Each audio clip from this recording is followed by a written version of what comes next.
చూస్ country delight, live better. ఇప్పుడే country delight యాప్ని download చేసుకోండి.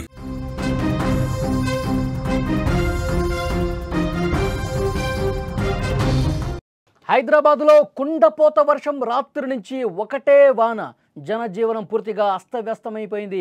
పలు ప్రాంతాల్లో విపరీతంగా ట్రాఫిక్ జామ్ అయింది. రహదారులపై నీరు నిలిచిపోయింది. ఆఫీసులకు వెళ్లే వారికి తీవ్రంగా ఇబ్బందులు పడుతున్నారు.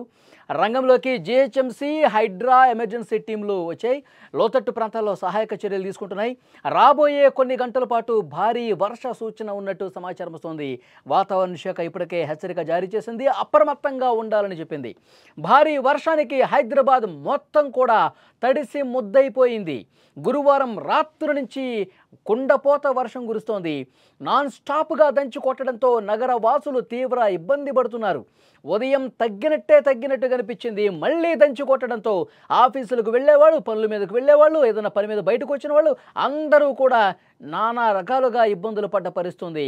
భారీ వర్షం కారణంగా పలు చోట్ల రహదారులపైకి వాటర్ వచ్చేసరికి ఎక్కడ గుంతుందో తెలియట్లేదు. ఎక్కడ వాటర్ నిలిచిపోయి ఎక్కడ ప్రమాదకరంగా రోడ్లు మారిపోయాయో కూడా అంతు పట్టని పరిస్థితుంది. ఎక్కడికక్కడ ట్రాఫిక్ మొత్తం జామ్ అయిపోయింది. సిగ్నల్స్ దగ్గర కిలోమీటర్ల మేర ట్రాఫిక్ జామ్ అయిపోయిన పరిస్థితుంది. వర్షపు నీరు భారీగా రోడ్ల మీద నిలిచిపోయిన పరిస్థితి ఉంది. దీంతో వెంటనే హైడ్రా కావచ్చు, జీహెచ్ఎంసీ, ఎమర్జెన్సీ టీంలు, మాన్సూన్ టీంలు కూడా రంగంలోకి దిగాయి. సహాయక చర్యలు ముమ్మరం చేసినటువంటి పరిస్థితి. రాబోయే కొన్ని గంటల్లో మరింత భారీ వర్షం కురిసే అవకాశం ఉన్నట్లుగా వాతావరణ శాఖ అంచనా వేస్తోంది. నగరంలో అన్ని చోట్ల కూడా వాన పడుతోంది. ఇక్కడ అటు ఇటు అని కాదు, మొత్తం సిటీ మొత్తం కూడా ఒకటే వర్షం. జూబ్లీహిల్స్, బంజారాహిల్స్, ఫిలింనగర్, పంజాగుట్ట, అమీర్పేట్, ఖైరతాబాద్, రాజేంద్ర నగర్, కిస్మత్పూర్, గండిపేట్, అత్తాపూర్, ఆరాంఘర్, శంషాబాద్, దిల్సుఖ్ నగర్, చైతన్యపురి ప్రాంతాల్లో వర్షాలు దంచి కొట్టేస్తున్నాయి.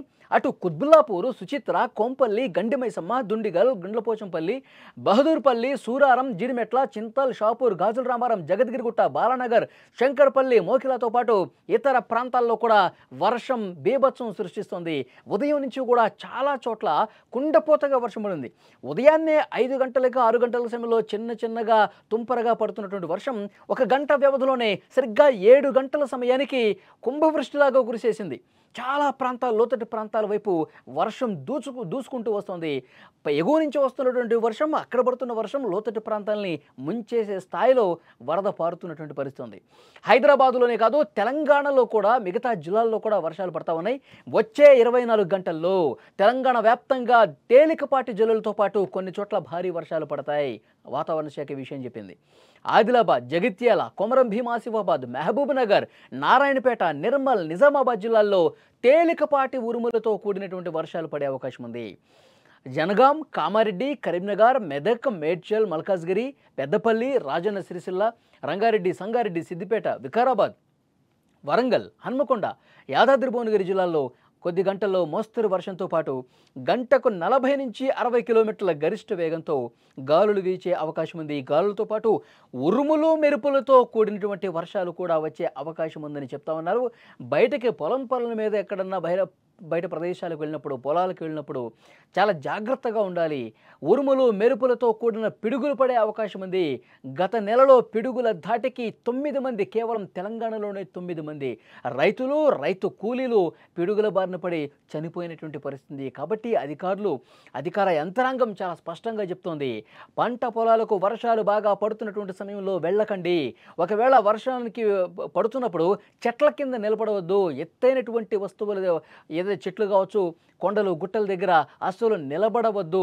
ఎందుకంటే పిడుగులు పడే సమయంలో అవి లాక్కుంటాయి. కాబట్టి చెట్ల మీద పడ్డప్పుడు, చెట్ల కింద మీరు ఉన్నప్పుడు పిడుగు ధాటికి మీరు అక్కడే కుప్పకూలే పరిస్థితి ఉంటుంది. డెఫినెట్గా వర్షం పడుతున్న సమయంలో ఆ విధంగా పంట పొలాలకు వెళ్ళొద్దు, చెట్ల కింద ఉండొద్దు అని చెప్పి అధికారులు చెప్తా ఉన్న పరిస్థితుంది. ఇక ఉత్తర తూర్పు తెలంగాణ జిల్లాలో కూడా భారీ వర్ష సూచన ఉన్నట్టుగా సమాచారం వస్తుంది. ఉత్తర తూర్పు మధ్య తెలంగాణ జిల్లాల్లో భారీ వర్షం కురుస్తుందని చెప్తున్నారు. అలాగే అన్ని శాఖల అధికారులతో కూడా ముఖ్యమంత్రి రేవంత్ రెడ్డి గారు సమావేశం పెట్టారు. అందరూ అప్రమత్తంగా ఉండాలి, జాగ్రత్త చర్యలు తీసుకోండి. ఎస్పెషల్లీ కలెక్టర్లు అక్కడ మీ జిల్లాల్లో పరిస్థితిని ఎప్పటికప్పుడు వాతావరణ శాఖ నుంచి అప్డేట్స్ తీసుకోండి. ఎక్కడ వర్షం కురిసే అవకాశం ఉంది, ఎక్కడ భారీగా పడే అవకాశం ఉంది, అక్కడ ఏమైనా చెరువులు నిండిపోయే అవకాశం ఉందా, అవన్నీ కూడా అలుగుపారి మళ్ళీ పట్టణం లోపలికి గ్రామం లోపలికి గండ్లు పడే ఉన్న వాటర్ వచ్చే అవకాశం ఉందా, ఎక్కడికక్కడ నిశితంగా గమనించండి అని చెప్పి అధికారులకైనా ఆదేశాలు జారీ చేసిన పరిస్థితి. అవసరమైతే లోతట్టు ప్రాంతాల్లో నివసించేటువంటి ప్రజలను సురక్షిత ప్రాంతాలకు కూడా తరలించాలని చెప్తున్నారు. మరొక 3 రోజుల పాటు భారీ వర్షాలు ఉండే అవకాశం కనిపిస్తోంది. విద్యుత్ సరఫరాకు ఎలాంటి అంతరాయం లేకుండా చూడాలి. ఎందుకంటే వర్షాలు పడుతున్న సమయంలో ఒక్కసారిగా విద్యుత్ అంతరాయం ఏర్పడుతుంది, కరెంట్ లేకుండా అంధకారంలో ఉండే పరిస్థితి ఉంటుంది. కాబట్టి ఎప్పటికప్పుడు సరైనటువంటి చర్యలు తీసుకోండి. ఎప్పటికప్పుడు విద్యుత్ పునరుద్ధరణ చర్యలు తీసుకోండి. అధికారులు కొంతమంది ఆ పని మీదే ఉండాలని చెప్పి చెప్తున్నారు. ఇక హైదరాబాద్లో జీహెచ్ఎంసీ పరిధిలో హైడ్రా కావచ్చు, జీహెచ్ఎంసీ సిబ్బంది ఎప్పటికప్పుడు మాన్సూన్ సిబ్బంది కూడా అలర్ట్గా ఉన్నారు. ఎక్కడ లోతట్టు ప్రాంతాలు ఉన్నాయో, గత నెలలో భారీ వర్షం కారణంగా ఎక్కడైతే కుండపోతగా వర్షం పడిందో, ఎక్కడైతే జలమయమైపోయినటువంటి పరిస్థితులు ఉన్నాయో వాటిని గుర్తుపెట్టుకొని మళ్ళీ అలాంటి పరిస్థితి రాకుండా నాలాలు పొంగి ప్రవహించే పరిస్థితి ఉంది. కాబట్టి అలాంటి చోట ఇబ్బంది పడకుండా అక్కడ స్థానిక ప్రజానీకానికి ఎలాంటి సమస్యలు లేకుండా ఎప్పటికప్పుడు చర్యలు తీసుకోండి అని చెప్తున్నారు. ఎక్కడైతే వాటర్ బాగా నిలిచిపోయి ఉంటుందో, ఎక్కడైతే పూర్తిగా చెట్లే ఉన్న కింద కూలిపోయే పరిస్థితి ఉంటుందో అక్కడ హుటాహుటిన రంగంలోకి దిగే చర్యలు తీసుకోండి. పురాతనమైనటువంటి భవనాల్లో ఎవరైనా ఉంటే వాళ్ళని వెంటనే ఖాళీ చేపించండి. ఎందుకంటే వర్షాలు బాగా పడుతున్న టైంలో పురాతన భవనాలు నాని ఒక్కసారిగా కుప్పకూలిపోయి అందులో నివసిస్తున్న వాళ్ళు చాలా ప్రమాదాలకు గురైనటువంటి పరిస్థితి ఉంది. కాబట్టి దీని మీద కూడా ప్రత్యేక దృష్టి పెట్టండి అని చెప్పి ముఖ్యమంత్రి రేవంత్ రెడ్డి గారు ఇక్కడ అధికార యంత్రాంగానికి చాలా స్పష్టమైనటువంటి ఆదేశాలు జారీ చేసినటువంటి పరిస్థితి ఉంది. అధికార యంత్రాంగం అన్ని చోట్ల, నాలాలున్న చోట్ల, లోతట్టు ప్రాంతాల్లో ఈ విధంగా ఇంతకుముందు నేను చెప్పినట్టు పురాతన భవనాల విషయంలో కావచ్చు మానిటరింగ్ చేస్తూ ఉన్నారు. మరొక 3 రోజుల పాటు మరింత అప్రమత్తంగా అందరూ సమన్వయం చేసుకొని చూడాలని చెప్పి ఆదేశాలు వచ్చి అందుకు తగ్గట్టుగా సహాయక కార్యక్రమాలు కూడా జరుగుతూ ఉన్నాయి.